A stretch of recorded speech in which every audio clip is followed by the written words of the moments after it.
Mira con detenimiento esta imagen. Es un rey, un hombre que posee el mundo.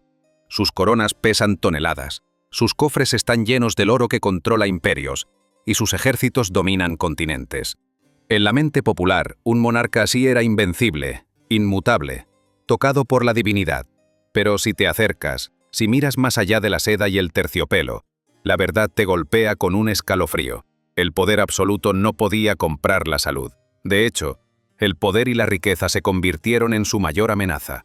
Imagina a la persona más influyente de Europa, rodeada de los mejores expertos de su tiempo, y aún así, su mayor verdugo acechaba en una botella. ¿Qué pasaría si te dijera que el enemigo más mortal de la realeza no fue la peste ni la traición, sino la medicina que ellos mismos pagaban a precio de oro? En su desesperación por vencer a la muerte, la élite cayó en los rituales más oscuros y macabros que puedas imaginar. Comenzaron a beber veneno. Hoy, en Crónicas del Medievo, desenterraremos los secretos de la farmacia real, historias de soberanos que creyeron que su cura estaba en la ingesta de cráneos humanos molidos, en beber pociones con oro tóxico y sí, en el canibalismo farmacéutico de cadáveres momificados. Te mostraremos el escalofriante camino que llevó a los hombres más ricos del planeta a un final grotesco e irónico. Su obsesión por la vida eterna solo les compró un boleto prioritario hacia la tumba. Esta es la crónica de un colapso médico sin precedentes. El rey que murió por el oro. Si el poder era la enfermedad, la cura era la ostentación. Para comprender por qué la realeza se condenó a sí misma, debemos entender el valor de su medicina. En el medievo y el Renacimiento, la lógica se invirtió. Un remedio no era efectivo si era simple, sino si era exótico, escaso y, sobre todo, carísimo. La farmacia del rey no buscaba la cura, buscaba el milagro. Y ese milagro debía ser inalcanzable para el vulgo. Era una farmacia del estatus, donde lo tóxico se volvía noble y lo desconocido se volvía infalible. Esto nos lleva a la sustancia que mejor representa esta macabra lógica, la momia. Aquí comienza la parte que los libros de historia se atreven a susurrar. Los médicos no buscaban el cuerpo como tal, buscaban la sustancia, específicamente el betún mineral, la brea, las resinas o el asfalto endurecido con que se embalsamaba a los faraones. Esta preparación oscura, conocida como momia, un término que originalmente designaba este poderoso extracto medicinal antes de aplicarse al cadáver entero, era considerada una panacea, la cura suprema para heridas, fracturas y malestares estomacales. Creían fervientemente que al ingerir esta sustancia oscura, podían absorber el spiritus vitae, la fuerza vital, del cuerpo. El comercio de este preciado betún, supuestamente proveniente de Egipto, fue tan vasto que se convirtió en una de las rutas de contrabando más rentables y oscuras del mundo, una verdadera droga de la élite. Pero el misterio se vuelve repugnante. Con la demanda disparada, el suministro de momias auténticas se agotó. ¿Cuál fue la solución del mercado negro? Empezaron a vender la llamada momia falsa. Restos de esclavos, criminales o vagabundos recién fallecidos, secados al sol y tratados con brea.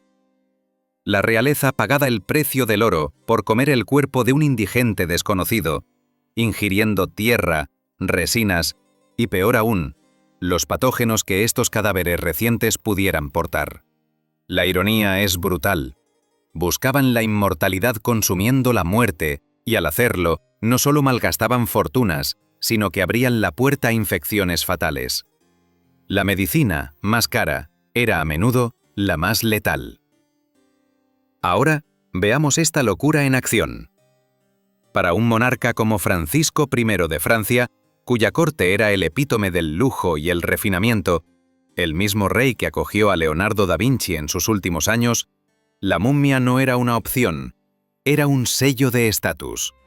La anécdota, bien documentada en los archivos reales, cuenta que el rey nunca viajaba sin llevar consigo su propia ración personal, cuidadosamente preparada por su boticario de confianza. Una mezcla de este polvo macabro con ruibarbo. Aquí reside un detalle fascinante. El ruibarbo, originario de Asia, es la planta de los tallos ácidos que hoy usamos en tartas y mermeladas, pero que en aquel entonces se valoraba por sus poderosas propiedades laxantes. Su raíz contiene compuestos como la hemodina, que garantizaban una purga intestinal violenta. Esta combinación no era casual. Mientras el polvo de momia supuestamente reforzaba el cuerpo con la vitalidad del muerto, el ruibarbo se encargaba de limpiar o purgar los humores corruptos que la medicina real creía que causaban la enfermedad. Un contraste macabro, usando una verdura de postre para acelerar un acto de canibalismo farmacéutico. La fe en esta sustancia era tal que la corte francesa, con la esperanza de aumentar la vitalidad y la longevidad, la prescribía con frecuencia a otros miembros de la alta nobleza. De hecho, los médicos de la corte a menudo tenían criterios muy específicos para la mejor momia. Preferían aquella que se creía provenía de cuerpos momificados por medios naturales, secos y desérticos, en lugar de aquellos embalsamados con exceso de brea o resinas tóxicas, buscando una supuesta pureza en su canibalismo. Sin embargo, como ya mencionamos, la demanda desmedida por parte de la élite condujo al horror del mercado negro. El refinado paladar del rey Francisco I terminó siendo el principal cliente de una de las industrias más viles de la época.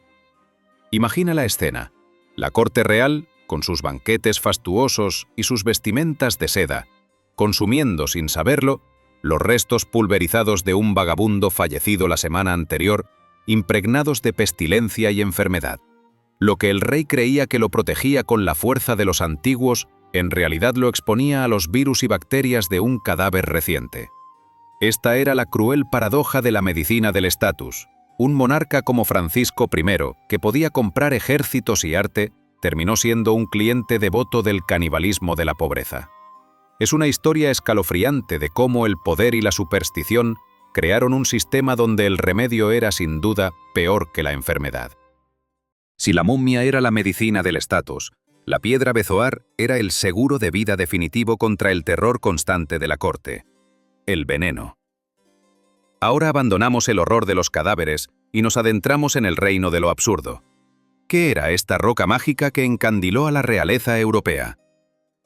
Técnicamente, una piedra bezoar es una concreción compacta de material no digerible que se forma en el sistema digestivo de animales, es decir, una bola formada de pelo, fibras vegetales o incluso medicamentos que el animal no pudo expulsar. Estos curiosos cuerpos extraños se clasifican según su composición, siendo los más famosos el tricobezoar, hecho de pelo, o el fitobezoar, compuesto de fibras. Pero la leyenda decía algo completamente diferente.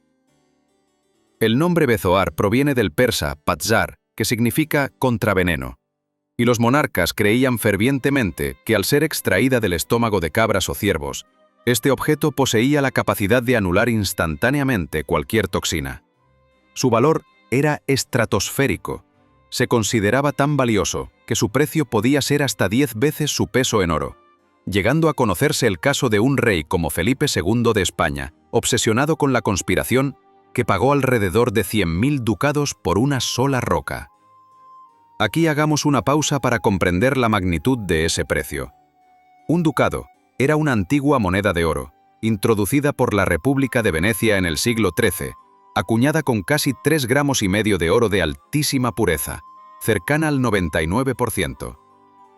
Pagar 100.000 ducados significaba desembolsar una fortuna que, en términos de valor de oro puro, equivaldría a millones de euros de hoy. Una cantidad astronómica por una simple bola de pelo animal. El rey Felipe II no solo las compraba, las coleccionaba obsesivamente. Para él, estas piedras no eran solo medicina, eran talismán y propaganda. Las montaba en elaborados engastes de oro y plata para poder llevarlas consigo o colocarlas en la mesa principal del comedor, una señal visible a sus cortesanos. No podrán asesinarme. El pánico era tal que el monarca, a pesar de su inmensa fe, no confiaba solo en el origen místico. Felipe II solía someter a sus preciadas bezoares a pruebas de verificación. Se administraba veneno a perros o, en ocasiones, a criminales condenados a muerte, para ver si la piedra lograba revertir los efectos. Si el animal o el hombre sobrevivían, la piedra se elevaba de valor. Si no, se consideraba un fracaso de la naturaleza, no de la idea. Y la forma en que se usaba es tan curiosa como la piedra misma. La realeza la pulía y la engastaba, llevándola consigo para arrojarla en sus copas ante la menor sospecha. Y el ritual se extendía incluso a la muerte. Cuando alguien fallecía en la corte, la piedra bezoar era sumergida en su bebida póstuma para sacarle el veneno y confirmar la causa del deceso. El hierro de la historia es que el bezoar no solo era inútil contra el veneno. La verdad científica es que es solo materia indigerible, pero su valor psicológico era tan alto que los monarcas se creían invencibles. ¿La paradoja? Mientras depositaban toda su fe en esta roca inerte, seguían bebiendo sus otras pócimas. El bezoar, de hecho, podía incluso causarles problemas digestivos, dolor y obstrucción intestinal. La piedra bezoar fue, por lo tanto, el espejismo más caro de la Edad Media. Una roca que no podía curar una simple gripe, pero cuya promesa de inmortalidad costó a los tesoros reales más que cualquier guerra. Déjame en los comentarios si te gustaría profundizar más en las piedras de bezoar. Hemos visto la locura de la momia y la futilidad del bezoar, pero ahora llegamos al clímax. La prueba final de que el oro no solo compraba el veneno, sino que lo administraba en cantidades industriales. Viajemos al 6 de febrero de 1685, a las alcobas del Palacio de Whitehall. El rey Carlos II de Inglaterra sufre un colapso repentino. El pánico se apodera de la corte y comienza el espectáculo más espeluznante de la medicina real. El monarca, el hombre más poderoso de la isla, estaba rodeado por un verdadero ejército, 42 médicos, todos compitiendo por imponer el tratamiento más exótico, violento y, por supuesto, costoso. Lo que siguió fue una tortura médica. En el transcurso de solo 4 días, el cuerpo del rey fue sometido a un asedio químico y físico. Lo primero fue la sangría. Se le extrajeron hasta 24 onzas de sangre de diversas partes del cuerpo, en un intento desesperado por liberar los humores. Y aquí debemos hacer una pausa para entender la mente de aquellos médicos. Su fe no estaba en la ciencia moderna, sino en la teoría de los humores, un dogma que había dominado la medicina occidental desde la antigua Grecia. Esta teoría sostenía que el cuerpo era un universo en sí mismo, regido por el balance perfecto de 4 fluidos esenciales: la sangre, la flema, la bilis amarilla y la bilis negra. La enfermedad, creían, era simplemente un exceso de uno de esos humores. Si el rey estaba colapsando, era porque la sangre o la bilis se había corrompido y debía ser expulsada. Por eso, el primer instinto de los 42 médicos fue vaciarlo. Pero el asalto no terminó con la sangría. Acto seguido, el rey fue purgado con pociones violentas y enemas de antimonio, sustancias diseñadas para inducir el vómito y la diarrea, drenando sus fuerzas vitales para remover la flema y la bilis negra. Estos purgantes, que hoy consideramos tóxicos, lo diezmaron por completo, agotando su energía. Y luego vino la sustancia más peligrosa. Sus piernas fueron cubiertas con emplastos hechos de mosca española, cantárides. Este polvo se derivaba del escarabajo vesicante y contenía cantaridina, un compuesto altamente tóxico. Los médicos lo usaban como un contrairritante extremista. La idea era que las ampollas y las quemaduras que causaba en la piel sacarían la enfermedad a la superficie, lejos de los órganos vitales. Lo irónico es que esta misma sustancia era conocida en secreto en las cortes europeas por su otro uso, mucho más infame: un poderoso y peligroso afrodisíaco. El rey era quemado y envenenado con un irritante que, por separado, era considerado un lujo tóxico para otros fines. Pero el horror no termina ahí. El último recurso, reservado solo para la más alta nobleza, fue el famoso Spiritus Cranii Humani, también conocido como las gotas del rey, de King's Drops. En este punto de la agonía, los médicos de Carlos II ya habían perdido toda esperanza. Su desesperación se volcó en la alquimia más oscura. El Spiritus Cranii Humani era un remedio espantoso, elaborado destilando fragmentos de cráneo de hombres que habían muerto de forma violenta y repentina. La lógica era macabra. Se creía que si la persona no moría por una enfermedad lenta, su energía vital, espíritus, quedaba atrapada en el hueso en el momento del trauma. Por lo tanto, se buscaban cráneos de víctimas de ejecuciones o accidentes repentinos, considerados puros. Este polvo se mezclaba luego con alcohol o vino para crear el elixir. Y era un secreto a voces entre la élite europea. Esta práctica no era una excentricidad inglesa, sino la continuación de una farmacopea caníbal que creía en la transferencia mágica de la vida a través de los restos humanos. Lo más impactante es que al ser un remedio tan caro y con un origen tan específico, su uso se convirtió en un símbolo de estatus aún mayor que la momia. Y este fue el trago final que los 42 médicos se aseguraron de que ingiriera, junto con una dosis de piedra bezoar molida, por si acaso, en una muestra final de negligencia multimillonaria. El resultado, por supuesto, fue la muerte del rey. El misterio aquí es escalofriante. ¿De qué murió realmente Carlos II de Inglaterra? Los historiadores y los médicos modernos coinciden en que, aunque pudo haber sufrido una uremia o un derrame cerebral, fue la cura la que lo aniquiló. El cóctel de venenos, las purgas extremas, la pérdida masiva de sangre y los irritantes químicos diezmaron un cuerpo ya debilitado. El hombre más rico de Inglaterra fue, sin lugar a dudas, asesinado por la medicina más cara del mundo. Su muerte no fue un fracaso de la naturaleza, sino un fracaso de la vanidad. Y la autopsia, silenciada por la vergüenza, no hizo más que confirmar la verdad. La toxicidad de las curas superaba con creces la letalidad de la enfermedad original. Así terminó la vida del rey Carlos II, no con la gloria que prometían sus retratos, sino ahogado por la obsesión de su propia corte.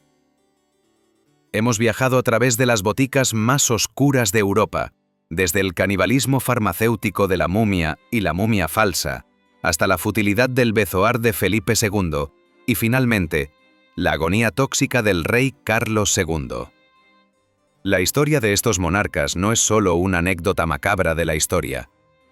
Es la prueba de que, incluso en el apogeo del poder, la ignorancia es el veneno más potente. La máxima ironía de la realeza es que su inmensa riqueza no les compró la salud, sino que les permitió pagar el precio más alto por su propia destrucción. Piénsenlo. Estos hombres, que tenían el poder de declarar guerras y cambiar el destino de continentes, eran incapaces de ver que el elixir de cráneo humano o el polvo de momia eran farsas letales. ¿Por qué? Porque en una cultura obsesionada con el estatus, lo que era caro debía ser efectivo. La medicina se convirtió en una manifestación más de la nobleza. Esto nos obliga a preguntarnos, si los hombres más poderosos del siglo XVII fueron engañados por una bola de pelo y fragmentos de cadáveres, ¿a qué falsas verdades le estamos rindiendo culto nosotros hoy? ¿Qué creencias, validadas solo por su alto precio o su exclusividad, estamos ingiriendo en nuestra propia época? Ellos murieron ahogados por la obsesión de su propia corte. Fue un suicidio médico, financiado por el tesoro de su propio imperio. Si este recorrido por las farmacias de la muerte te ha estremecido y abierto los ojos a esta verdad histórica, déjame un me gusta ahora mismo. Es la única forma de que el algoritmo sepa que debemos seguir desenterrando estas crónicas. Dime en los comentarios, ¿qué te pareció más impactante? ¿El uso del polvo de cráneo o el espejismo de los 100.000 ducados de Felipe II? ¿Y qué dogma histórico crees que hoy se consideraría la locura más grande? Suscríbete a Crónicas del Medievo y activa esa campana. No te pierdas la verdad detrás de la historia, porque siempre hay algo más poderoso que la corona: la verdad.